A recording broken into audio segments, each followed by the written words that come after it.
The auction house was a cathedral of cruelty, its walls arched high and glittered with alien banners, woven in shimmering scales and metals that caught the torchlight like liquid fire. On the central stage, under a cone of harsh white light, 20 human children stood in chains. Their wrists bore iron cuffs, their ankles linked, and yet not a single one of them cried. That, more than anything, seemed to irritate their captors. The crowd of galactic nobles, 100 species with glistening hides, feathered crests, and scaled jaws, had come not just to purchase but to be entertained. They lounged in tiered seats, drinking neon liquids from crystalline goblets. The air stank of perfume and ozone. Their laughter rolled like thunder as the auctioneer raised his clawed hands and bellowed, "Behold, the last spawn of a primitive world.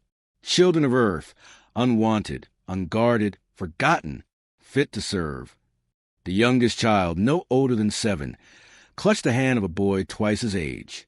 A girl of 12 stood with her chin raised, a bruise on her cheek, but her eyes blazing as though she were the one judging them. The nobles leaned forward, sneering at the defiance. "They should cry," one reptilian whispered. "It adds to the price."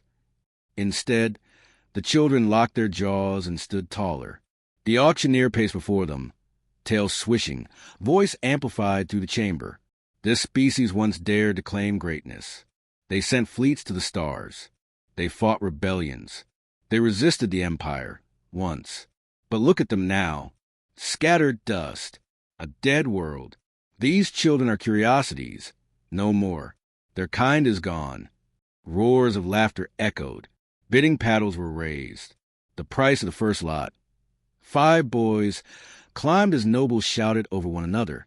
A hulking insectoid waved a claw. 8,000 credits. A rival hissed from the opposite tier. 2,000. I will have them for my gladiator pits. Another raised the stakes. 3,000. They'll fetch a fortune when trained as exotic servants. The children glanced at one another, but kept their spines stiff. The girl with the bruise muttered to the boy beside her, low enough that only he could hear, "Don't bow. Don't cry." He nodded, biting down so hard his lip bled. One by one, the lots went up.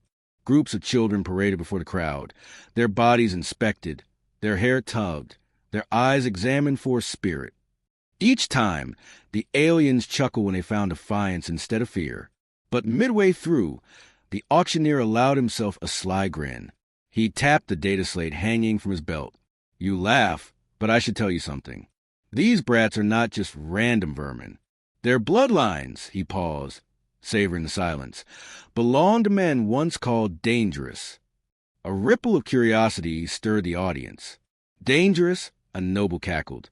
"Their fathers were corpses before these whelps could walk." "Yes, yes," the auctioneer agreed smoothly. "But perhaps you've heard the names in whispers. Admirals, generals, commanders who gave us trouble long ago. These are their seeds, their pathetic remnants." He flicked his claws dismissively. "The fire is gone, but the blood is amusing." The girl clenched her fists. The boy beside her growled softly. "They'll see. They'll see what our fathers are." The aliens jeered louder, some spitting in their direction.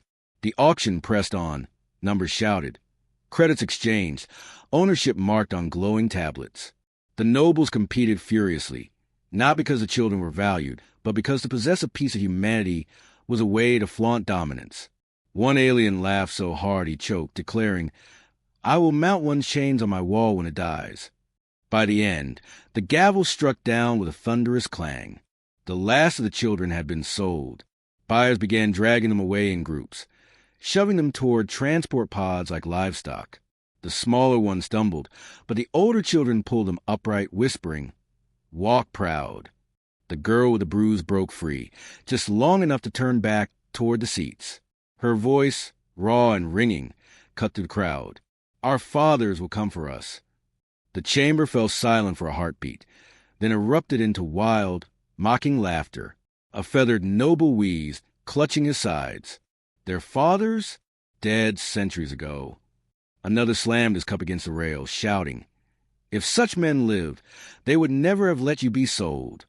The guards yanked the girl forward, forcing her to stumble back in line. Still, the words hung in the air, defiant and unbroken. As the nobles filed out, some laughing, some already arguing over how to display their prizes, none noticed a lone figure standing in the shadow of a pillar near the back.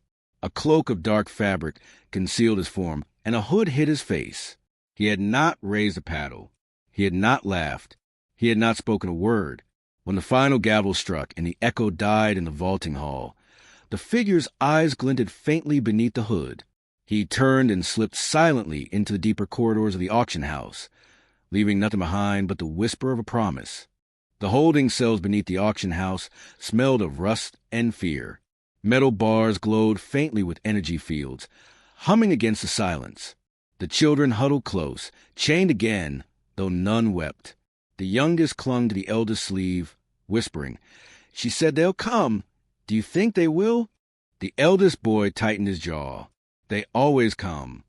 Above, alien guards stomped in heavy boots, laughing about the credits they had earned. Primitives, one scoffed. Even chained, they glare as if they were predators. Another barked out a cruel laugh. Let them glare. In a few cycles, they'll break like all the others. But then the lights flickered. Just once, like a heartbeat. The guards frowned. The hum of the energy fields faltered. A shadow moved at the far end of the corridor. No sound of steps, only the softest of something cutting through power conduits. One guard lifted his rifle. "Who's there?" The shadow didn't answer. Instead, the lights died completely. Darkness swallowed the cells, pierced only by the glow of alien eyes. Then came the sound, sharp, wet, final. A body hitting the floor. A strangled cry cut off mid-breath. When the emergency lights stuttered back to life, 3 guards lay on the ground, throats open with precision cuts. And in their place stood cloaked figures, silhouettes of iron and purpose. The children gasped but dared not cry out. The eldest boy whispered, voice trembling, "I told you." One of the figures knelt before the cell, pulling back his hood. His face was a map of scars, an eye clouded white, the other burning like a storm. Recognition swept through the children like wildfire. The girl with the bruise whispered the word as if it were sacred. "Father." The scarred man pressed a hand against the barrier. "I'm here, little one. They told me you were dead. They lied." Another cloaked figure unmasked, a man with skin darkened by years under alien suns. One arm replaced with a crude cybernetic limb. He grinned, fierce and terrible. "Did you think we'd let you be sold to these carrion eaters?" His voice carried both laughter and wrath. One by one, the others revealed themselves. A gaunt man with the insignia of a long-fallen fleet branded on his neck. A massive figure whose left hand was made of bone and steel. A quiet, lean shadow whose very presence made the children shiver. An assassin whispered about even among the Empire's hunters. The aliens had called them myths. The Empire had claimed they were dead. Yet here they stood, living defiance given flesh. Fathers who had once commanded fleets, led rebellions, destroyed outposts, and disappeared into legend. The youngest child whimpered. "But they said you were gone." The scarred admiral's voice hardened. "No, son, we were waiting." Shouts erupted as more guards stormed the corridor, weapons raised. The fathers rose in unison, uncloaking fully, and for the first time the children saw them not as myths, but as men, scarred, battered, alive, and furious. "Get the kids behind us," growled the one-armed soldier. The firefight began in a roar of plasma and smoke. The fathers moved with terrifying precision, every step calculated, every strike fatal. Where an alien guard stumbled, a blade found a throat. Where rifles were raised, bullets or plasma bolts intercepted them before they fired. These were not men who fought for glory. They fought for blood, for kin. One alien commander sneered as he leveled his weapon. "Humans are finished." The scarred admiral shot him through the mouth and answered coldly, "We're just getting started." The battle raged through the underbelly of the auction house.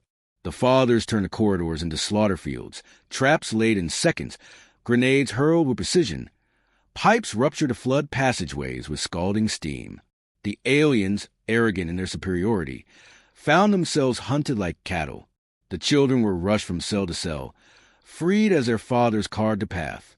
Each reunion was brief, A touch of a hand, a whispered word, before the fighting swallowed the men again. The girl with the bruise clung to her father's cloak for a moment. "I told him you'd come." He gave her a thin smile. "And I told the galaxy I'd make them regret ever doubting me." By the time they reached the main auction chamber again, alarm shrieked across the entire complex. Alien nobles scrambled for safety, their finery dragging in the rush. Panic replaced arrogance as they saw the fathers emerge with weapons drawn and children at their backs. "Kill them!" shrieked one noble, waving frantically. "They're relics of a dead world." The fathers opened fire. What followed was not battle. It was execution. Alien guards crumpled beneath human ferocity. Nobles fell screaming as plasma bolts seared through their silks. The auctioneer himself crawled across the floor, begging for mercy, until the assassin pinned him with a blade through the chest. The chamber grew silent, but for the hiss of burning banners. The scarred admiral strode to the central podium, seized a gavel that had sold his daughter, and smashed it across the alien skull until nothing remained but pulp. Then he turned to the chamber's cameras. "Broadcast this," he ordered. His voice, rough as gravel, carried across every screen in the sector. The fathers stood together, their children behind them, defiant against the wreckage of the Empire's pride. "You thought them orphans. You thought us dead. You thought humanity forgotten." He leaned closer to the lens, his ruined eye gleaming. "Remember this. Humans never abandon their own." The feed cut, but the message had already spread.